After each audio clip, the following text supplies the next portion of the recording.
예, 오늘 말씀은 고린도전서 15장 말씀입니다. 15장 50절에서 마지막 58절까지 같이 읽겠습니다. 고린도전서 15장 50절에서 58절입니다.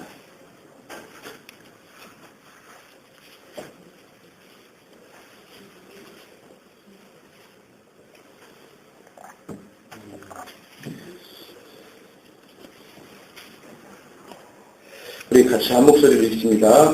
형제들아, 내가 이것을 말하노니 혈과 육은 하나님 나라를 이어받을 수 없고 또한 썩는 것은 썩지 아니하는 것을 유업으로 받지 못하느니라.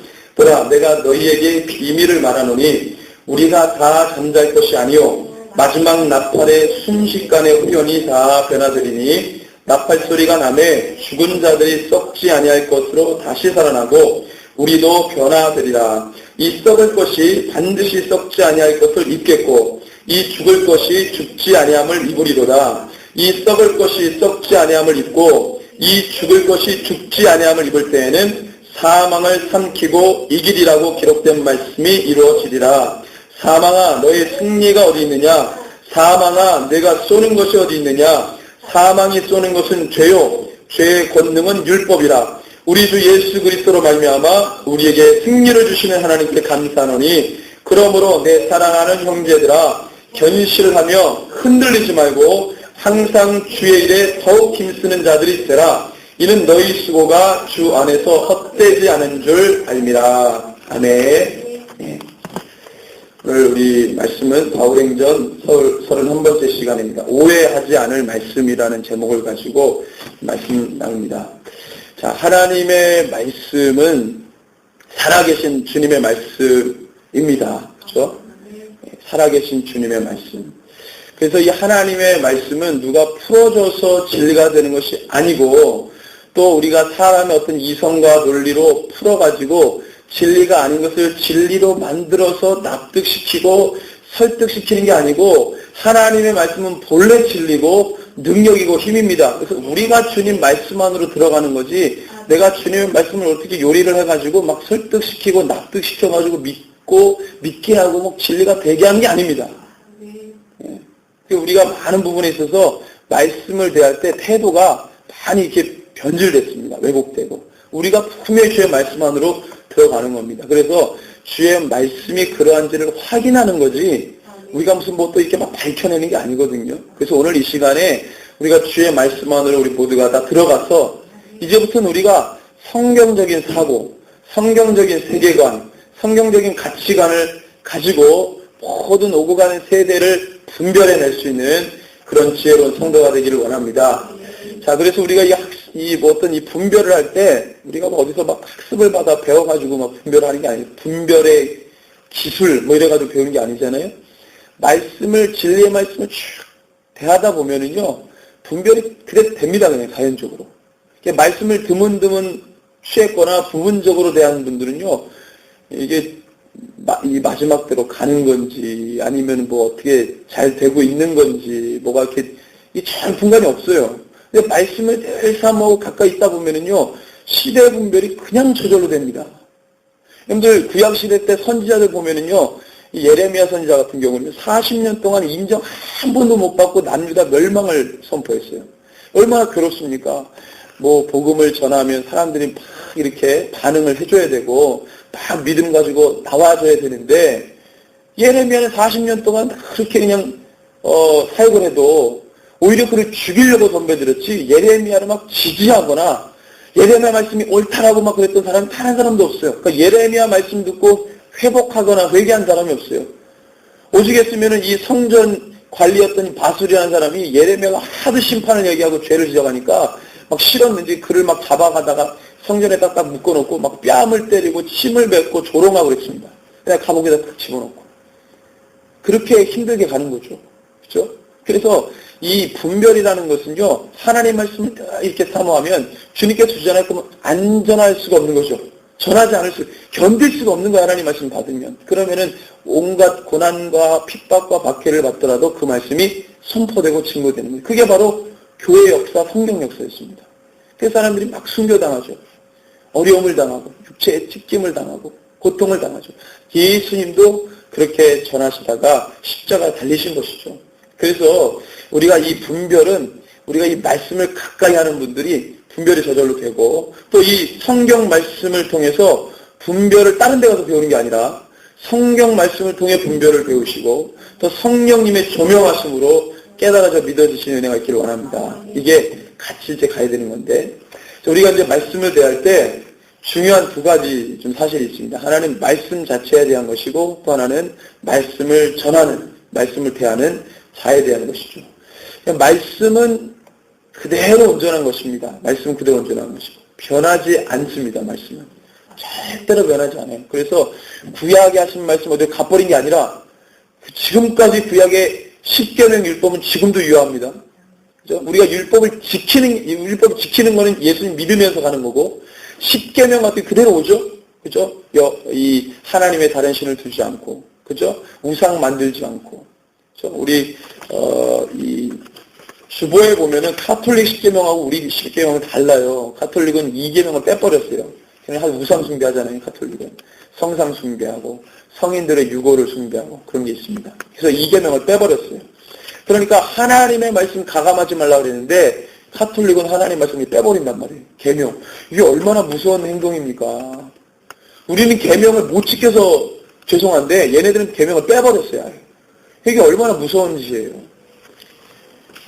그래서 하나님의 말씀을 우리가 대할 때 조금 이렇게 자세가 좀 중요한데 오늘 이 하나님의 말씀이 온전한 것이고 변하지 않는 것임을 우리가 좀 알아야 되고 또한 그 말씀은요 그 자체로 풀어집니다. 하나님의 말씀은 말씀이 풀어요. 성경은 성경이 풀어지거든요. 그리고 잘 모르는 것은요 하나님 다 비유를 다 풀어주셨어요.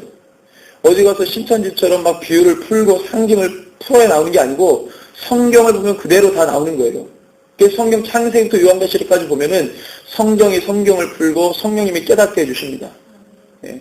자, 왜 신천지는 이 종말론적 이단이고, 다음에 이제 구원파는 교리적 이단이라고 그러는데, 이 이단들이 왜 득세하냐? 교회가 잘못했어요. 교회가 성경을 상징으로 보니까 이걸 막 풀라고 안간힘을 쓰고 덤벼드는 거예요. 이게 실제로 사실이라고 말하면 그런 일이 안 일어날 텐데, 상징이다 뭐다 그러니까 막 풀려고 덤벼들잖아요. 상징이니까 풀어야 되잖아요. 그러니까 막 이단들이 득세해서 막 풀려고 합니다. 그러니까 거기에 아주 말씀 성경에서 잘 모르는 무식한 이단주의자들이 말씀을 왜곡시키고 변질시킨 거죠. 그래서 교회가 감당해야 될 것을 미리 다 선수를 쳐놔버렸어요. 그래서 교회에서 성경 공부한다 그러면 이단들만 성경 공부하는 줄 알아요. 그런데 예수의 제자는 성경을 배워야 됩니다. 제자가 배우고 공부해야 제자지 맨날 성경 이거 무슨 여러분들 불교 신자들이 불경 안 봐요. 불경 갖다 놓고 외우지 않습니다. 정말 독실한 불자들은 모르겠지만 보통 불자들은 그리 안 해요. 그냥 법당 가가지고 쓰다 풀어주는 거 듣고 그리 말지 우리처럼 머리맡에다 두고 성경을 주주주 이렇게 안 합니다. 잘. 그래서 이 예수의 제자는 말씀이 그러한가 베레아 사람들처럼 상고, 그 연구라는 뜻이거든요. 공부하고 연구하고 그 깊이를 깨달으려고 하는 그 노력이 있어야 된다는 거예요. 이게 말씀을 대하는 우리의 자세입니다. 말씀이 풀어주신다. 이걸 꼭 기억하시기 바랍니다. 그런데 이 말씀을 통하여서 정말로 또 우리가 좀 듣고 싶은 것은 뭐냐면 이 종교개혁자들이 말씀을 해석하는데 시대착오적인 해석을 많이 했어요. 가령 예를 들면 지금 종교개혁 그러면 500년 전 칼빈이라부터인데 이들이 살았을 당시에는 이스라엘이라는 나라가 있었습니까? 없었습니까? 이스라엘 나라가 없었어요. 이스라엘 나라 건국이 1948년도에 건국했습니다. 우리 하고 비슷하죠. 48년도에 독립했으니까. 그러니까 그때 만들어진 이스라엘 민족이니까 종교개혁자들 종교개혁 500년 후의 일이에요. 그러니까 칼빈이 말씀을 쭉 보다 시온이 회복되고 이스라엘이 고토로 돌아오고 이걸 보면은 이스라엘 민족이 없어졌는데 무슨 이게 회복이고 돌아오냐 이거예요. 그래서 어떻게 해석했냐? 이거는 상징이다. 뭘로 상징했어요?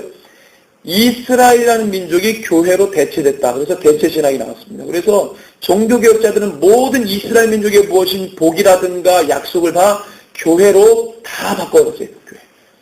근데 최초의 교회 보니까 가톨릭이죠. 가톨릭이 1000년 동안 유럽을 지배했습니다. 정확히 말하면 1500년 동안. 그걸 신학적인 용어로 크리스텐돔이라고 합니다. 그걸 천년왕국이라고 하는 거예요. 천년왕국. 계시록에 보니까 천년왕국이 나와요. 아, 로마 가톨릭이 유럽을 1000년 동안 지배했을 때 그때를 천년왕국이라고 보고 사단은 무적행에 그때 들어갔다는 거예요. 근데 여러분들 종교개혁이 일어났죠? 종교개혁이 왜 일어났습니까? 로마 가톨릭이 1000년 동안에 너무 나쁜 짓을 한 거예요. 그러니까 종교개혁가들이 이건 아니다. 그리고 개혁을 일으켰는데 이게 천국왕국이 변하지 않는 것입니다. 아, 로마 가톨릭이 교회를 변질시켰으니까 우리 종교개혁가들이 그 교회 전통을 다시 변혁시키고 개혁시켜서 올바로 가져가자. 변하지 않고 그냥 간 거예요.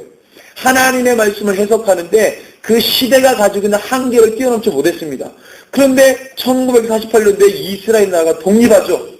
정말 획기적인 사건이 일어난 거예요. 유대인들이 2000년 동안에 없었는데 자기네들이 나라 세운다고 2000년 만에 나타나가지고 독립을 합니다. 그러니까 그 당시 500년 전에 했던 모든 대체신학이 다 깨지는 거예요. 왜? 실제로 눈에 보이는 이스라엘 나라가 건국됐잖아요. 말씀대로 고토로 회복시켰잖아요. 이스라엘 민족을 자기 땅으로 옮겨놓으셨다는 거예요. 이게 에스겔 말씀이잖아요. 에스겔 때는 언제예요? 나라가 없어진 때예요. 나라가 없어졌다고요. 나라가. 그러니까 여러분들 이 해석하는 데 있어서 시대의 한계에 부딪혀가지고 하나님의 말씀을 깊이 보지 못하는 일들이 역사 가운데 보면 있습니다. 그래서 말씀은 변하지 않고 또 말씀을 대하는 우리는 반드시 그 시대마다 주시는 하나님의 말씀을 정확하게 관찰을 해야 돼요. 500년 전에 해석한 말씀을 지금도 붙들고 있으면 그거는 시대 착오적인 해석입니다. 하나님의 말씀, 역사는 자꾸 바뀌니까. 그런데 2000년 전에 하나님께서 마지막 때 모든 역사를 주의 종 요한에게 다 보이셨기 때문에 그 말씀을 이제 우리가 보는 거죠. 그래서 계시록에 보면은 하나님의 말씀을 임봉하지 말라고, 임봉하지 말라고. 다니엘서에 보면은 다니엘에게는 뭐라 그러죠? 이 글을 봉해라 그랬어요. 이 글을 봉해라. 근데 계시록 때 와가지고 보니까 주님이 요한에게 이 글을 임봉하지 말라. 닫아놓지 말라는 거예요. 열어서 이제는 읽혀 보이라는 겁니다. 교회들에게 읽히게 하고 깨닫게 하고 준비하게 하고 마지막 교회가 깨어나야 되지 않느냐라고 주님 말씀하시는 거죠. 그래서 이 말씀을 전하는 자가 정말로 이 중요한 것은 말씀을 잘못 전하면 엄청난 일이 벌어집니다. 가령 예를 들면 WCC 같은 경우, 여러분들 지금 세월호 참사, 지금 교계가 아주 오랜만에 오카노 목사님 살아있을 때 한번 2007년도에 대대적으로 한번 연합예배 드렸죠. 오카노 목사님 살아계실 때. 그리고 난 다음에 2007년도 끝나고 지금 이제 이 세월호 사건 때문에 모든 교단이 다 모여가지고 예배를 드렸어요. 연합예배. 자, 보십시오. 세월호는 보이는 사건에서 참담한 그 사건 앞에 모든 교회가 통감하고 모여서 기도합니다. 자, 이게 남의 일이 아니라는 거죠. 자, 보십시오. 우리 집 아이들이 안 죽었고, 내 교회 교인이 안 당했고, 우리 지역에서 안 일어났기 때문에 상관없다. 이렇게 생각하는 사람이 있습니까, 지금? 세월호 참사 보고? 아니죠. 저게 내 일이 아니었지만 내 일처럼 느끼고, 통감하고, 기도하고, 저도 그런 마음이 드니까. 그래서 같이 모여서 교단이 연합해가지고 막 거기서 기도하고, 실은 몰려서 기도하는지는 모르겠지만 하여튼 막 기도하고, 부르짖고 하는데, 보이는 대형 참사도 그렇게 내일이라고 생각하고 동참합니다. 그런데 WCC는 보이지 않는 사건의 대참사입니다. 그런데 아무도, 제 목사님 몇몇 분한테 얘기해보면, 그거 남의 일인데, 이렇게 말해요. 그게 남의 일이라는 거예요. 우리 교회가 안 하면 됐지. 우리 교단이 안 들어가면 됐지. 이게 보면 하나님께서 분명하게 보여주시는 거예요. 여러분들 구약이나 신약에 보면은 하나의 그 시대적 하나의 사건이 그냥 하나의 재수가 없어가지고 나타난 사건이 아니라 그 시대의 표적으로 삼을 사건입니다. 그래서 주의 선지자들은요, 그것을 보고 하나님이 어떻게 움직이시겠고 어떤 마음을 갖고 계시는지를 깨닫습니다. 주의 종들이. 내 지역에서 안 일어났다고? 내 교회에서 안 일어났다고? 그렇게 지금 생각하는 사람들 그렇게 말하고 다녀봐요. 욕을 먹습니다. 세월호 참사 두고. 그게 내 일처럼 생각하고 같이 기도해주고 동참해주고 하면 그게 우리 정서에 맞는 거죠. 근데 WCC는 내 교회가 안 속해 있고, 나랑 상관없고, 그 부산에서 했고, 뭐 다른 교단이 했고, 그게 뭐 내 목회, 지금 현실 목회, 뭐 그렇게 중요하냐, 이러고 넘어가는 거예요. 영적으로 다 배도시키고 다 죽여놓은 거를. 얼마나 이렇게 무지한지 모릅니다. 여러분들 한 아파트에 같이 사는데 내 옆집에 강도를 맞았어요. 강도가 들어가는 걸 봤습니다. 가만히 있으시겠지? 아, 우리 집에 안 들어왔는데. 우리 집만 강도 안 들으면 되지. 이러시겠어요? 누구라도 빨리 알면은 112에 신고를 해줘야 되지 아니에요. 어디서 불 났어요. 아, 우리 집에서 불 안 났으니까. 가만히 있습니까? 신고를 해줘야죠. 이런 마음이 없는 거예요, 정서가. 집단적으로 배교에 공식적으로 배교를 하는 그 상황 앞에 어떤 사람도 울면서 통곡하지 않습니다. 교계 90%가 다 이세벨을 받아들이고 두아드나 교회처럼 이세벨의 그 영에 딱 묶여가지고 그 가르침을 받고 주의 종들을 다 배교하게 만들고 공식적으로 그 큰 교회 수만 명의 교인들은 그 지도자 한 사람 때문에 다 죽게 생긴 거죠. 다윗이 인구개수 잘못해가지고 몇 명이 죽었습니까? 7만 명이 죽었어요, 백성들이. 7만 명 백성들은 무슨 죄입니까? 성경이 우리에게 가르쳐 주시는 것은 말씀 맡은 자가 진리와 이 거룩 가운데 서가지고 이 말씀을 무섭고 두려운 마음으로 전해야 됩니다. 그러지 않으면 나 하나 죽는 건 상관없는데 그 목회자 때문에 우리는 뭐 수백 명까지는 아니지만 그거 다 죽는 거예요, 그렇게. 단 한 사람이 죽어도 가슴 아픈 거 아니겠어요? 단 한 사람이 죽어도. 그래서 오늘 이 말씀을 전하는 이 말씀 자체와 말씀을 전하는 자의 이 두 가지가 우리가 굉장히 중요한데 이 말씀을 가지고 또한 절대로 타협을 하면 안 됩니다. 타협을 절대로 하면 안 돼요. 자기가 전하는 복음을 세상의 허탄한 논리들과 타협할 수 없습니다. 그렇게 되면 큰일 나는 거예요. 여러분들 오늘 말씀을 전하는 바울은요, 그러한 사람이었습니다. 자기가 전한 이 복음을 그 어떠한 논리로도 타협을 하지 않았던 사람이에요. 그는 헬라 문학을 배웠고요. 헬라 언어를 썼고 라틴어를 썼고 히브리어, 아람어를 썼습니다. 학식이 풍부했고 유대 가말리엘이라고 하는 이 아주 높으신 이 랍비, 사도행전 5장에 나오는 사람 아닙니까? 그 랍비에게서 교육을 받았던 아주 지식이 충만했던 사람이에요. 그 사람은 그리스 지역 가가지고요. 그 철학자들하고 막 논쟁을 했던 사람입니다. 말 잘했어요. 여러분들 그런데 이 바울이요. 그들하고 논쟁을 벌이고 예수의 복음을 전하는데 전혀 어떤 그들의 이론과 논리로 타협을 해서 이 주님의 말씀 좀 이렇게 가감하고 절대 그렇게 안 했습니다. 여기 WCC의 문제가 뭡니까? 타협한 거예요. 세상 신학의 주류와 그 다음에 분위기와 이런 것들과 함께 타협한 거예요. 오직 예수 이름 외에는 구원받을 이름이 없고 오직 예수의 이름만 우리를 구원하는데 여기에도 그리스도, 저기에도 그리스도, 여기에도 그리스도 있다고 말하는 것이죠.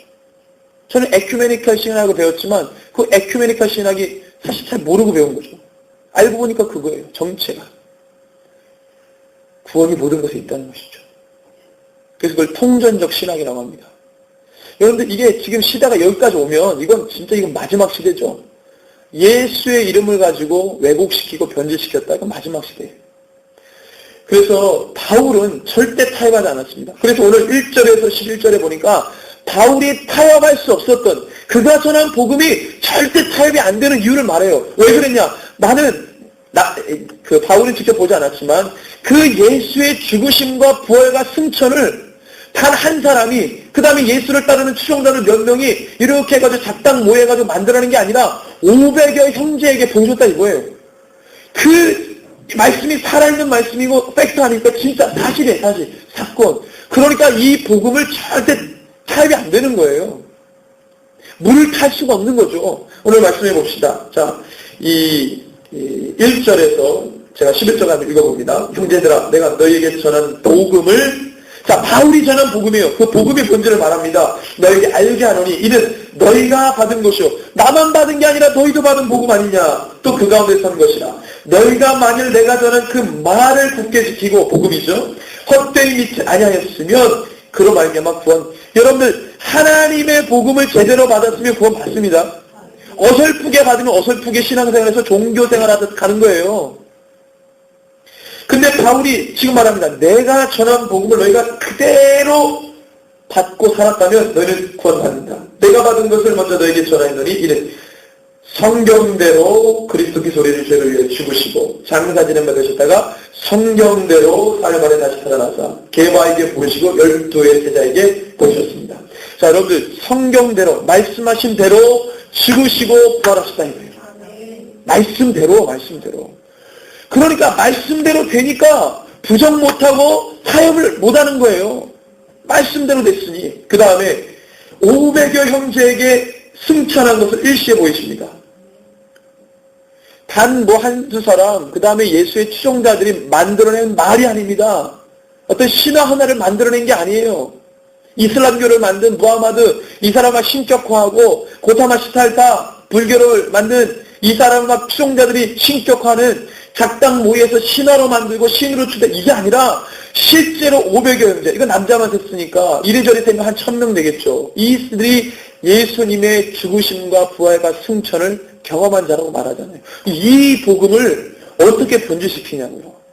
타협이 안 되잖아요. 그러니까 내가 너에게 전한 복음은 절대 타협할 수가 없다. 있는 그대로, 말씀대로 우리에게 보이셨기 때문에 그렇죠. 그런데 이 엄청난 사건의 복음을 받은 이 바울은요, 뭐라고 말합니까?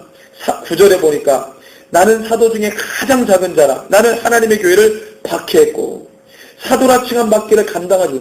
그 엄청난 복음을요, 바울은 자기 자신은 이거 감당 못할 존재인데 이거를 내가 감당할 수 있도록 주님이 나를 택해 주셨다. 이거 은혜예요, 은혜.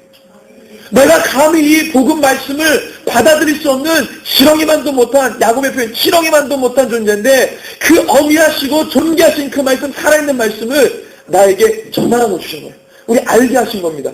이걸 우리는 은혜라고 합니다. 은혜. 나를 택해 주신. 뿐만 아니라 여러분들 이 종교자유의 대한민국에서 주님을 믿도록, 우리가 만약에 북한에서 태어났을 거예요. 우리가 막 저 아프리카나 무슬림적인 태어났을 거예요.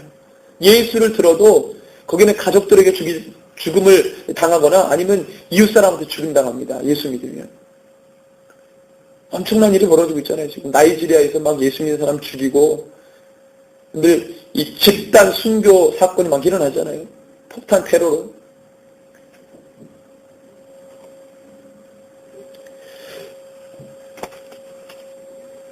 그래서 이 바울이 지금 이러한 것들 때문에 자기가 말한 이 복음을 절대로 타협을 할 수가 없는 것입니다. 자, 그리고 난 다음에 이 예수의 부활 사건을 근데 부정하려는 자들이 있었어요. 이 12절에서 쭉 보니까 예수님의 부활 사건을 부정하는 자들, 그 논쟁이 일어나는데 예수의 부활이 없다고 하는 그리스도인이 있습니다. 왜 그 그리스도인들은 예수의 부활이 없다고 말하느냐? 일단은 부활을 믿지 않는 자들이 있었고, 부활 자체에 대해서 유대교에 보면은 사두개인들이 부활을 안 믿었죠. 그래서 마태복음 22장에 보면은 부활 논쟁할 때 사두개인들, 제사장 가문 출신자들이 부활을 안 믿어요. 그런 자들이 있을 수 있고, 또 하나는 그 당시의 영지주의자들. 들어보셨죠? 그노시스. 초기 기독교 이단입니다. 영지주의자들. 이 영지주의자들은 어디서 나왔냐면, 근데 소크라테스, 그의 제자 플라톤, 그의 제자 아리스토텔레스, 그 다음에 사도행전에 나오는 뭐예요? 스토아파. 에피쿠로 스토아파. 이 스토아파, 여기에서 이렇게 흐르는 게 뭐냐면, 금욕주의, 육체적인 모든 걸 부정하는 거예요. 야, 육적인 것은 다 부정. 왜? 사람이 육체에 머무르면 간음하고 음란하고 죄를 행하고 욕심부리고 하니까 이것은 깨닫는 지성과 지혜로만 해결할 수 있다. 그래가지고 이 지혜를 굉장히 강조했습니다. 지성을 굉장히 강조합니다. 이성을 굉장히 강조합니다. 그래서 이성의 논리로 깨닫고 지혜로 깨달아야 이대하여 이룰 수 있다. 이대라는 말은 철학적 용어로 우리나라로 말하면 이 천국 같은 거예요. 그것을 이룰 수 있다고 본 거죠. 이거에 사상을 받은 어설픈 그리스도인들이 이 영지주의를 만듭니다. 영지주의를. 이 영지주의가 교회 안에 쫙 파고들어가지고 그 이 사람들이 엄청난 금욕주의자들이에요. 금욕주의자들. 이 사람들이 가만히 예수 보니까 예수님 육체로 온 게 아니야. 육체는 나쁜 건데 육체로 왔다 이거는 믿을 수 없어. 그러면서 그 사람들은 예수의 성육신을 부정하고 극기야 예수의 죽으심을 부정하고 그러니까 뭘 부정해요? 부활도 부정하는 거예요. 이게 초대교회에 만연했습니다. 왜?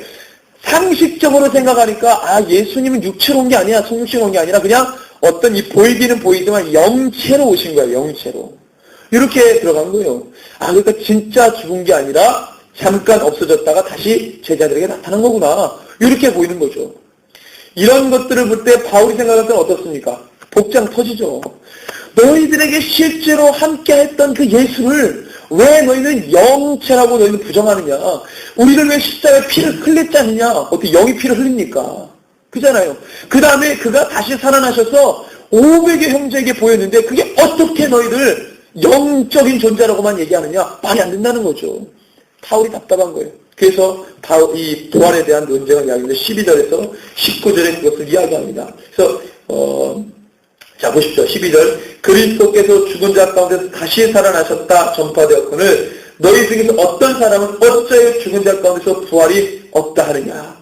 부활이 없다고 하는 자도 있었던 것이요. 만일 죽은 자의 부활이 없으면 그리스도도 다시 살아나지 못할 것이다. 자꾸 계속 부정하니까 그 주님의 승천도 부정하고 그 다음에 주님의 강림도 부정하는 거예요. 그래서 20절에서 쭉 보면은요. 23절에 그러나 각각 자기 차례대로 되리니 먼저는 첫 열매인 그리스도의 다음에는 그가 강림하실 때에 이 모든 것 예수님의 죽고 부활하시고 승천하시고 다시 오시는 것을 다 부정하게 되는 거예요. 성육신을 부정하면. 그러니까 예수님의 이 메시아적인 완성의 모든 사역들을 다 부정하게 됩니다. 이거 굉장히 무서운 거거든요. 바울은 그것을 연계해요. 자, 오늘 이 주보에 보면은 고린도후서 11장이나 갈라디아서 1장에 보면 제가 주보에다 해놨는데 다른 예수, 만일 누가 가서 우리가 전파하지 아니한 다른 예수를 전파하거나 혹은 너희가 받지 아니한 다른 영을 받게 하거나 혹은 너희가 받지 아니한 다른 복음을 받게 할 때 너희가 잘 용납하거나 그것을 전하면 저주를 받는다. 이렇게 말했어요. 초대교회 시대 때에는 다른 복음, 다른 예수를 막 전합니다. 그랬더니 바울이 볼 때는 너희들이 그럴 때 다 받는구나. 그렇지만 그거를 전할 때는 너희가 저주를 받는다 그랬습니다. 그 당시에는 그게 너무나도 비일비재했습니다. 정확하게 예수는 우리를 위해 죽으시고 부활하시고 승천하시고 다시 오십니다. 그 열매를 우리 가운데 줘야 우리가 그 소망을 받고 나아가지. 오늘 말씀에 보면은 부활이 없으면 우리가 왜 세례를 받고 부활이 없으면 우리가 어떤 소망을 가지고 나가겠느냐. 우리가 죽음 앞에서 왜 예수를 부정하지 못하고 죽겠느냐 그랬어요. 부활의 소망이 없으면. 마태복음 22장에 보니까 예수님을 비난하고 신란하면서 이 사두개파 사람들이 예수님에게 묻습니다. 부활이 있습니까? 그때 예수님이 뭐라고 대답하시며 하도 답답하시니까 이렇게 말씀하세요. 22장 29절에 예수께서 대답하여 이르시되 너희가 성경도 하나님의 능력도 알지 못하는 거로 오해했다. 그랬어요. 그래서 말씀 맡은 자들이 말씀을 오해했습니다. 자기 그 시대적 상황에 가로막혀가지고 이 부활을 해야 주 안에서 죽은 자들이 소망을 가지고 또 산 자들은 그 다시 우리를 위해 부활하신 주님을 바라봐야 우리가 그 소망 가지고 지금 믿잖아요. 세례라는 것이 그냥 어떤 이 형식이 아니고 무슨 행사는 아닙니다. 세례를 받는 것은 내가 정말로 죽고 죄에 대해서 죽고 다시 살아난다는 것을 우리에게 보여주는 사건입니다. 그러니까 이 세례를 통해 우리가 믿는 거예요. 정말 우리가 죄에 대해서 죽고 다시 살아날 것을 믿는 것이다. 이것을 그냥 행사로만 바라보는 건 믿음이 없는 것이죠. 바울이 그걸 얘기하는 거예요. 우리가 그러면 부활이 없으면 우리가 뭐 때문에 예수 이름 때문에 죽냐. 그 부활의 소망이 있으니까 순교당할 수 있는 거 아니냐. 세례를 받는 거 아니냐. 그런데 우리의 신앙은 실질적인 신앙. 그래서 마태복음 22장에 보면 예수님이 마지막에 이렇게 말합니다. 하나님은 우리가 믿는 하나님은 살아계신 하나님, 산자의 하나님이다. 아브라함의 하나님, 이삭의 하나님, 야곱의 하나님이다. 이거 뭐야? 아브라함과 이삭과 야곱이 지금 어떻게 하고 있다는 거예요? 살아 있다는 겁니다. 주님과 함께 있다는 거예요, 지금. 그러니까 우리 하나님은 죽은 자와 함께 있는 것이 아니라 지금도 살아있는 자와 함께 있다. 그래서 아브라함의 하나님, 이삭의 하나님, 야곱의 하나님이라고 말하는 겁니다. 그걸 믿는 거예요. 자꾸 우리 하나님을 뭐 신학 속에, 소설 속에 그렇지 않습니다. 우리 가운데 말씀하신 걸 그대로 행하시고 보여주시고 그대로 살도록 하시는 분이죠. 우리 가운데 부활 소망이 없으면 안 돼요. 우리가 예수님이 십자가 질 때 죄로 인해 죽었잖아요. 우리의 죄를 짊어지시고 죽었잖아요. 그때 우리도 죽는 겁니다. 우리를 실제로 죽일 수 없으니까. 예수님이 대신 우리의 죄를 짊어지고 죽었어요. 그럼 우리도 같이 죽었다 해야 됩니다. 근데 그 주님이 죽은 걸로 끝난 게 아니라 다시 살아났잖아요. 부활의 소망 때문에 우리가 살아난 거예요. 다시 살았다. 우리도 살았다. 그러면은 이제 뭐예요? 예수의 부활로 인해 다시 산 자가 다시 죄를 짓습니까? 그럼 안 되죠. 그래서 갈라디아서 뭐라 그래요? 너희가 그럼 두 번 죄를 못 박는 거라 그랬습니다. 우리 주님의 십자가 제사는 단 한 번입니다. 단번이에요. 두세 번 하는 게 아니라 단번에 십자가를 지셔가지고 그 죄를 다 쏟아 부으신 거죠. 해결하셨어요. 다시 살고 사망 권세를 다 무너뜨린. 그래서 오늘 이 15장에 보니까 사망에 대해서 말하죠. 54절 57절에 이 썩을 것이 썩지 아니함을 입고 이 죽을 것이 죽지 아니함을 입을 때에는 사망을 삼키고 이기리라고 기록된 말씀이 이루어지리라. 사망아 너희 승리가 어디 있느냐? 사망아 너가 쏘는 것이 있느냐? 사망이 쏘는 것은 죄요 죄의 거는. 여러분들 사단은 사망 이퀄 사단입니다. 죽음 이퀄 사단이에요. 사단이 가장 가지고 있는 무기 중에 최고의 무기는 사망이고 죽음 권세입니다. 이걸로 사람을 위협하는 거예요. 그런데 주님이 죽으시고 다시 살아나니 사단이 가지고 있는 최고의 무기 죽음의 권세가 깨져버립니다. 더 이상 예수의 사람들이 죽음 가지고 두려워하지 않아요. 예수의 이름으로 죽어버려요 그냥. 왜? 다시 사는 소망이 있으니까. 그러니까 사단이 벌벌 떱니다. 이제는 옛날 같았으면 막 사망의 권세로 막 사람들 막 공포에 떨게 하고 그랬는데 이 예수님이 부활해 놓으니까 부활 소망 때문에 막 사람이 예수 이름 때문에 죽어버리네. 기꺼이 자기 생명을 내놓습니다. 그러니까 더 이상 사단이 손을 못 쓰는 거예요. 머리가 박살난 겁니다. 십자가에서 사단이. 그래서 우리가 이 부활 신앙이 너무나도 중요한 거예요. 부활 신앙으로 늘 승리하시길 바랍니다. 자, 오늘 말씀해 보니까 그러면 이런 질문이 나왔습니다. 부활 때 우리의 모습이 어떻습니까? 라고 물어요. 그게 어디서 나오냐면 35절부터 쭉 나옵니다. 부활 때 우리 몸이 어떻습니까? 그 다음에 바울이 이야기하죠. 완전히 변화된다. 그래서 이 50절에서 53절에 보면 형제들아 내가 이것을 말하노니 혈과 육은 하나님 나라를 이어받을 수 없고 또한 썩는 것은 썩지 아니하는 것을 유혹으로 받지 못하느니라. 보라 내가 너에게 비밀을 말하노니 우리가 다 잠잘 것이 아니요 마지막 나팔에 순식간에 후련히 다 변화되리니 나팔 소리가 나매 죽은 자들이 썩지 아니할 것을 다시 살아나고 우리도 변화되리라. 완전히 변화됩니다. 완전히. 썩지 않을 존재로 완전히 변화돼요. 그래서 천년왕국에 들어가도 새하늘과 새 땅 가도 썩지 않는 모습으로 계속 주님과 함께 있는 것이죠. 그렇게 변한다는 거예요. 그런데 이 말씀의 비밀을 모르는 사두개인들은 부활 논쟁 그러면은 그때 바리새인들은 부활을 믿었거든요. 바리새인들은 천사도 믿고 부활도 믿으니까 사두개인들이 늘 조롱했습니다. 저건 신비주의자들이야. 이러면서 어떻게 부활이 있느냐. 그러면서 얘기하는 게 7 형제가 있는데 첫째가 장가들었어요. 그 아내가 있을 거 아닙니까? 근데 첫째가 죽어버렸어. 그리고 그 아내가 유대 풍습에 따라서 둘째에게 시집가는데 둘째도 죽어요. 셋째에게 시집가는데 셋째도 죽고 마지막 7째. 그래서 묻습니다. 그러면 이들이 다 부활할 때 이 여자는 누구의 아내가 되겠습니까? 이러고 덤벼드는 거죠. 그래서 예수님이 하도 질문이 유치하니까 너희는 성경도 모르고 하나님의 능력도 모른다 그런 겁니다. 여러분들 이 말씀은 같이 봐도 성령님이 그 시대에 열어줘야 보이는 거지 안 열어주면 말씀을 그렇게 해석합니다. 그러니까 성령님이 해석해 주니까 바울이 고린도 교회에 말하는 거 보십시오. 완전히 하나님이 열어주시니까 이 비밀이라고 그러잖아요. 비밀. 보라 내가 너에게 비밀을 말하노니. 근데 이 비밀은 바울에게 열어주신 비밀이죠. 여러분들 하늘의 비밀은 교회에게 계시해 줍니다. 계시라는 말이 열어서 보여주다예요. 여러분들 하나님의 그 모든 것은 교회와 성도에게만 열어서 보여주지 다른 것은 보여주지 않습니다. 계시가 안 돼요. 그러니까 우리가 그 비밀을 아는 자들인데 완전히 썩지 아니할 것으로 우리가 변화된다. 그렇게 이야기하죠. 그래서 이 주님과 함께 왕노릇하고 주님과 함께 이 모든 세상 만물을 통치하는 그 권세를 우리가 받게 되는 것이죠. 그래서 오늘 말씀의 제목이 오해하지 않을 말씀입니다. 여러분들 말씀을 바라보면서 절대 오해가 없으시기 바랍니다.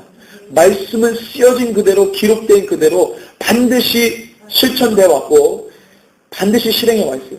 그 주신 말씀대로 작동해 갑니다. 이 세계는. 그래서 저희가 여러분들이 말씀을 보면서 시험 들거나 오해하지 마시고 주님 이 말씀이 믿어지게 하시고 성령 하나님 내 속에 들어오셔서 이 말씀이 움직이게 하시고 내 안에 믿음 없음을 용서해 주시고 믿음이 더 견고해지게 해주십시오라고 기도하셔야 됩니다.